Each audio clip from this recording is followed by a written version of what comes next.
जी बिस्मिल्लाहिर्रहमानिर्रहीम अस्सलाम वालेकुम। आप देख रहे हैं मुबश्शिर हफ़ीज़ यूट्यूब चैनल। और आज मैं क्रोएशिया के एक आइलैंड ब्राच में मौजूद हूँ। और मैंने सोचा कि क्यों ना जो मेरे दोस्त मुझसे पूछ रहे हैं कि जिन लोगों को नहीं पता, बहुत सारे लोगों को पता है कि जो पुलिस करैक्टर सर्टिफिकेट है क्रोएशिया के लिए, वो आप किस तरह से लीगलाइज़ करवाते हैं। लेकिन कुछ मेरे दोस्त ऐसे हैं जिन्हें लीगलाइजेशन का नहीं पता है, तो मैंने सोचा कि क्यों ना उन्हें लीगलाइजेशन के बारे में बताया जाए। एक लीगलाइजेशन आप जब पीसीसी पाकिस्तान से हासिल कर लेते हैं, पुलिस स्टेशन से जब आप हासिल कर लेते हैं, फिर उसके बाद आप फॉरेन मिनिस्ट्री से मोफा से आप उसे अटेस्ट करवाते हैं।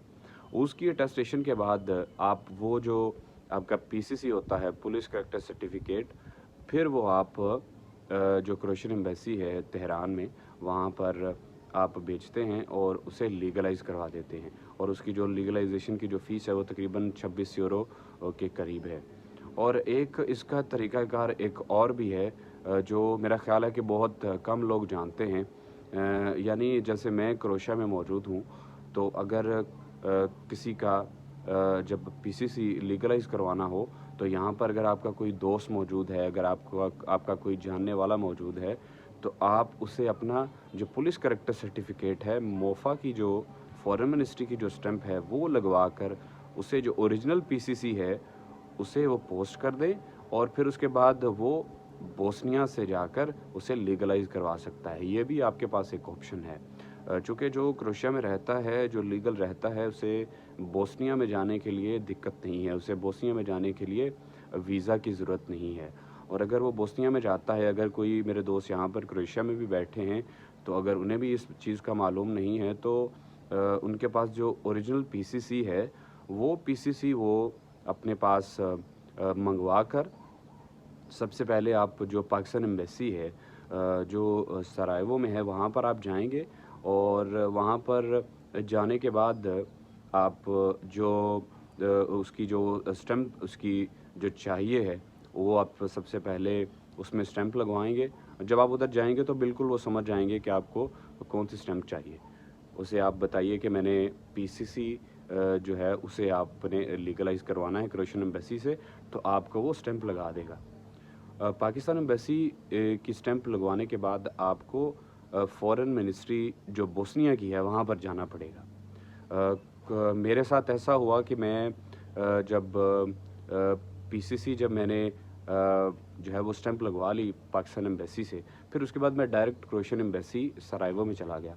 लेकिन फिर उन्होंने, आपको पता है कि फिर उन्होंने मुझे किस तरह से जवाब दिया। उन्होंने मुझे कहा कि आपने जो पाकिस्तान एम्बेसी है उसकी स्टैंप लगा ली है, अब इसके बाद ये कंपलसरी है कि आपको जो आपकी फॉरेन मिनिस्ट्री है बोस्निया की, उसकी भी आपको स्टैंप लाजमी लगवानी है। उसकी स्टैंप लगवाने के बाद फिर आप क्रोएशियन एम्बेसी जो है वो सरायवो में है, बोस्निया में है, वहाँ पर आप जाएंगे। वहाँ से आपको फिर लीगलाइजेशन आपकी होगी।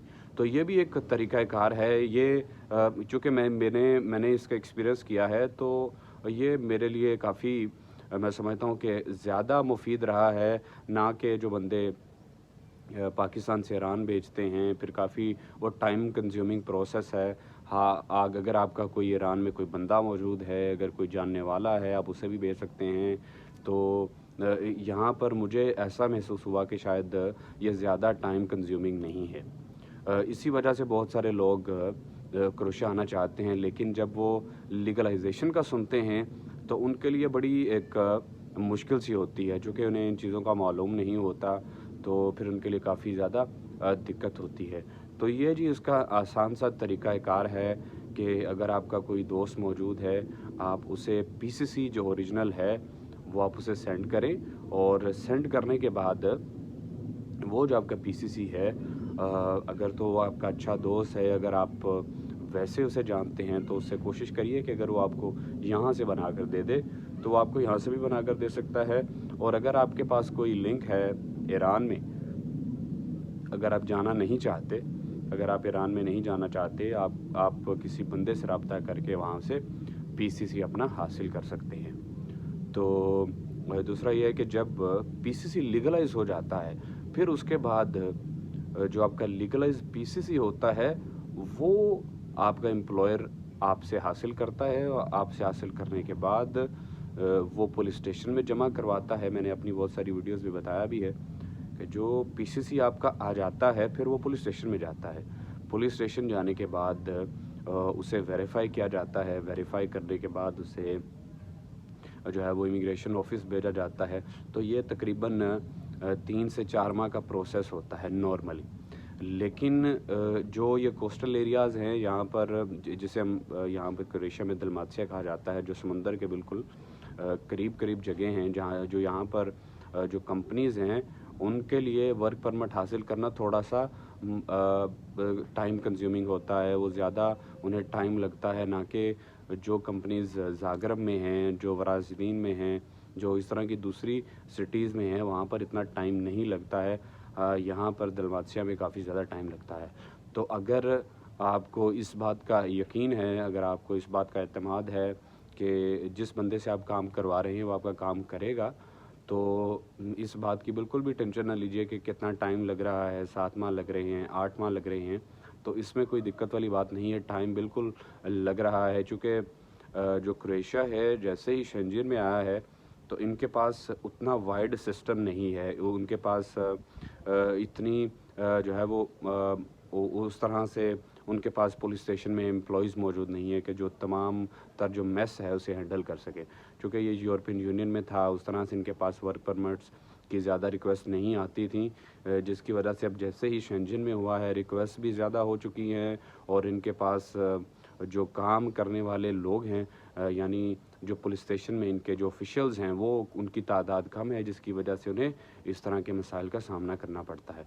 तो ये बिल्कुल आप मेरी इस वीडियो को वॉच करें जिन जिन भाइयों को ये नहीं मालूम कि किस तरह से पीसीसी को लीगलाइज़ करवाना है, तो आप बिल्कुल इसे इस तरीके से भी लीगलाइज़ करवा सकते हैं। और आप मेरी वीडियोज़ को शेयर कीजिए और मेरे यूट्यूब के चैनल को जो है वो सब्सक्राइब करें। और अगर किसी भी किस्म का आपको सवाल पूछना है तो मेरे इंस्टाग्राम पेज पर आप मुझसे रब्ता कर सकते हैं। तो इंशाल्लाह मैं एक नई वीडियो के साथ आपके सामने हाज़िर हूँगा। जी बहुत शुक्रिया।